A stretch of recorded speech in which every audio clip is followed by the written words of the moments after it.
नमस्कार बच्चों। कक्षा 8 के बच्चे मेरे साथ पाठ 10 पढ़ेंगे। पाठ 10 है चेस्टरफील्ड का एक पत्र। चेस्टरफील्ड का एक पत्र। बच्चों, पाठ पढ़ने से पहले मैं आप लोगों को एक बार फिर याद दिलाऊंगी कि आप लोग कोरोना महामारी के चलते अपने अपने घरों पर ही रहें, सुरक्षित रहें, घर पर रहकर ही पढ़ाई करें। और दूसरी बात, आपके माता पिता से मैं कहना चाहूँगी कि जो बच्चे ऐसे हैं जिनकी फरवरी, मार्च या उससे पहले की कोई फ़ीस अगर रह गई है तो कृपया जल्दी से जल्दी विद्यालय में फ़ीस जमा करा दें। चलिए बच्चों, शुरू करते हैं।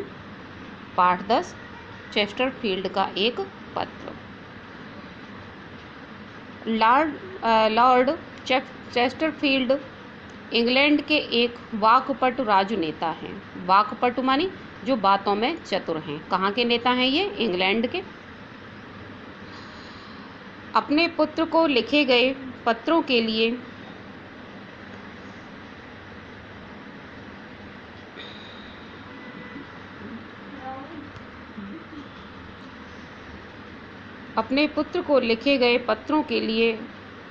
उनका नाम विख्यात है।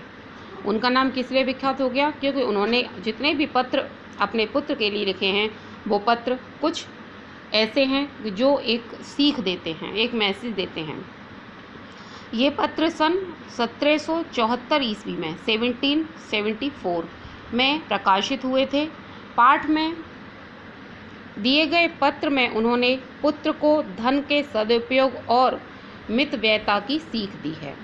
इस पाठ में जो पत्र दिया गया है वो पत्र उन्होंने अपने पत्र को धन को किस तरह से धन का सदुपयोग करना चाहिए और किस तरह से उसे खर्च करना चाहिए उसके बारे में यहाँ पर उन्होंने अपने बच्चे को सीख दी है।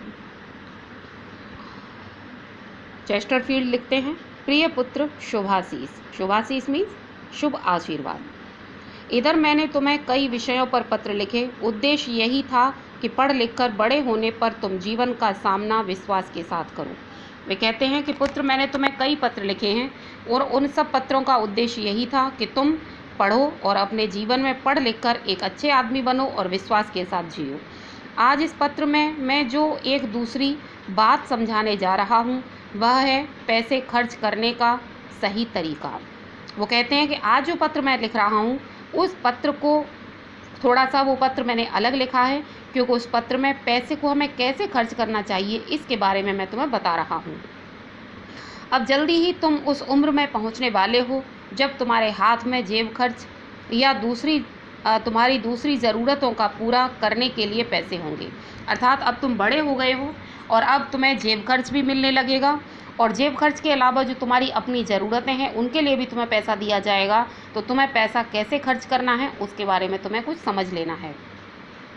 ध्यान रखो कि यहाँ खर्च का मतलब रोटी, कपड़ा और मकान पर खर्च करना नहीं है। वह तो तुम्हें परिवार में मिल ही जाता है। इसका मतलब स्कूल और डॉक्टर की फ़ीस भी नहीं है। मेरा मतलब सिर्फ उस पैसे के खर्च से है जिसे खर्च करना या खर्च न करना तुम्हारी इच्छा पर है, या जिसे तुम मूल रूप से अपना ही पैसा कहोगे और जिसके लिए तुम्हें न कोई हिसाब रखना ज़रूरी है न घर वालों को हिसाब देना। लेखक कहते हैं कि मैं तुम्हें रोटी, कपड़ा, मकान इस खर्च के बारे में नहीं बता रहा हूँ और ना ही मैं तुम्हें डॉक्टर की फ़ीस तुम दे रहे हो या बीमार हो जाते हो या स्कूल की फ़ीस है, ना मैं इसके बारे में तुमसे बात कर रहा हूँ। मैं तुमसे बात कर रहा हूँ तुम्हारी जो तुम्हें पॉकेट मनी मिलती है उसके बारे में, कि उसे तुम किस तरह से खर्च करोगी, क्योंकि उसका न तो तुमसे कोई हिसाब लिया जाता है और ना ही तुम उसका कोई हिसाब देते हो। तो मैं चाहता हूँ कि जो तुम्हारे पास है या भविष्य में भी जो तुम्हारे पास होगा उसे तुम एक समझदार आदमी की तरह खर्च करो। जानते हो समझदार आदमी क्या करता है? वह अपने पैसे से कभी कभी अपनी रुचि की किताबें और पत्र पत्रिकाएं तो खरीदता ही है, कभी कभी अपने प्रिय मित्रों को वर्षगांठ या दूसरे अवसरों पर प्यार के छोटे मोटे उपहार आदि भी देकर अपने को और उन्हें खुश करता है। वो कहते हैं, जानते हो इस खर्चे का क्या मतलब होता है? ये जो छोटा छोटा पैसा तुम बचत करके रखोगे भविष्य में, इससे तुम अपनी कभी कोई ज़रूरत की चीज़ है या तुम्हारे मनपसंद कभी कोई किताब हो गई या कोई पत्र पत्रिकाएं हो गई या और कोई चीज़ तुम्हारी पसंद की हुई तुम वो खरीद सकते हो, या अपने मित्रों के जन्मदिन पर या अपने किसी प्रियजन के जन्मदिन पर उसको अपने पैसे से कोई उपहार भी, कोई गिफ्ट भी भेंट कर सकते हो, और इससे तुम्हें भी खुशी मिलेगी और जिसे तुम दोगे उसे भी खुशी मिलेगी। मुझे याद आ रहा है मेरे बचपन का एक दोस्त, नाम था उसका डेविड। अक्सर काफ़ी पैसा रहता था उसके हाथ में, पर वह उसे खर्च करना नहीं जानता था। हर बार खर्च करने के बाद पछताता था कि काश खर्च न किया होता। वो कहते हैं कि मुझे अपने एक मित्र की याद आ रही है, जो बचपन में मेरा एक मित्र था, उसका नाम डेविड था। उसके हाथ में अक्सर बहुत पैसा रहता था, परंतु उस पैसे को कहाँ खर्च करना है, कैसे खर्च करना है, इस बारे में कुछ भी नहीं जानता था।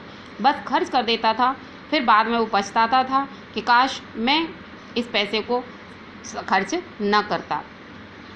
स्कूल में खर्च करने के लिए डेविड के पिता उसे महीने भर के पैसे देते थे, पर वह उन्हें 2-4 दिनों में ही उड़ा देता था।